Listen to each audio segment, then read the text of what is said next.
अगर आप आधुनिक भारत का इतिहास उठाकर देखेंगे तो जब से हम आजाद हुए हैं तब से लेकर अब तक अमेरिका के साथ मेजोरिटी टाइम में हमारे संबंध खराब ही रहे हैं। यहाँ तक कि अब से 15-20 साल पहले की बात है, 2008 तक भी हमारे संबंध अमेरिका से खास नहीं थे। 2010 तक भी अगर सर्वे भी करवाते भारत में और जनता से पूछते कि अमेरिका को लेकर आपके क्या विचार हैं, तो ज्यादातर का जवाब होता ये हमारा फ्रेंडली देश बिल्कुल भी नहीं है। यहाँ तक कि 20 से 30% तो दुश्मन तक बताते। लेकिन बराक ओबामा के राष्ट्रपति बनने के बाद उन्होंने एक प्रयास शुरू किया भारत के साथ संबंध बेहतर करने का, जो सुधरे भी। फिर डोनाल्ड ट्रंप का पहला कार्यकाल 2016 से 20 तक का, तब एकदम पीक टाइम था दोनों देशों के संबंधों का। उसके बाद बाइडेन के समय भी संबंध ठीक ठाक ही रहे, लेकिन पिछले 6 महीने में अमेरिकी संबंध निचले स्तर पर जा चुके हैं। यहाँ तक कि ट्रंप भारत अमेरिकी संबंधों को लगभग खत्म ही कर रहे हैं। इसका सबसे बड़ा उदाहरण है हमारी ये खबर।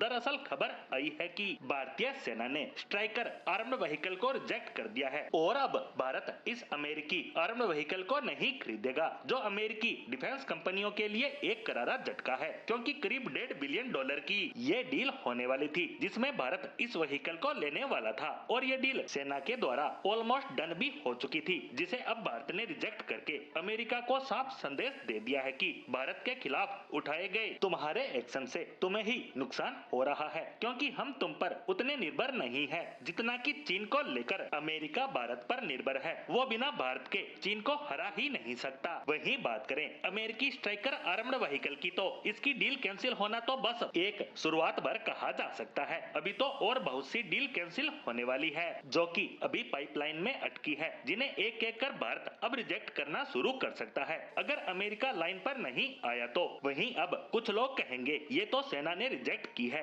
ना कि सरकार ने। तो बता दूं कि ऐसा ही एक आर्म्ड व्हीकल भारतीय कंपनी टाटा ने भी बनाया है, जो सेना के पैमाने पर खरा नहीं उतर पाया। तब सेना ने इस अमेरिकी व्हीकल की मांग स्पेशली की थी, क्योंकि हमारी जरूरतों को स्वदेशी व्हीकल पूरा नहीं कर पा रहा था और हमें इसकी तुरंत जरूरत थी। और अब जिस तरह से इसे कैंसिल किया गया है, तो बात साफ है कि भारत को बहाना चाहिए था। तो सेना ने कहा है कि हमने इसके टेस्ट और ट्रायल किए, इसे पूरी तरह से परखा, जो हमारी रिक्वायरमेंट थी उसके अनुसार इसे परखा गया, तो पाया कि ये हमारी जरूरत को पूरा नहीं करता, तो हम इसे रिजेक्ट करते हैं। और अब हम हमारे देसी व्हीकल को ही और ज्यादा बेहतर और ज्यादा अपग्रेड करने का काम करेंगे। और इसमें अगर कोई सबसे ज्यादा खुश होगा तो वह है चीन, क्योंकि अमेरिका भारत को साथ लेकर ही चीन को टक्कर दे सकता है, जो कि अमेरिका के भारत विरोधी रुख के कारण अब होता नजर नहीं आ रहा है। साथ ही ट्रंप के रुख के कारण क्वाड संगठन का अस्तित्व भी खतरे में पड़ चुका है, क्योंकि टैरिफ विवाद के बाद अमेरिका के संबंध सभी देशों से वैसे नहीं है जैसे पहले हुआ करते थे।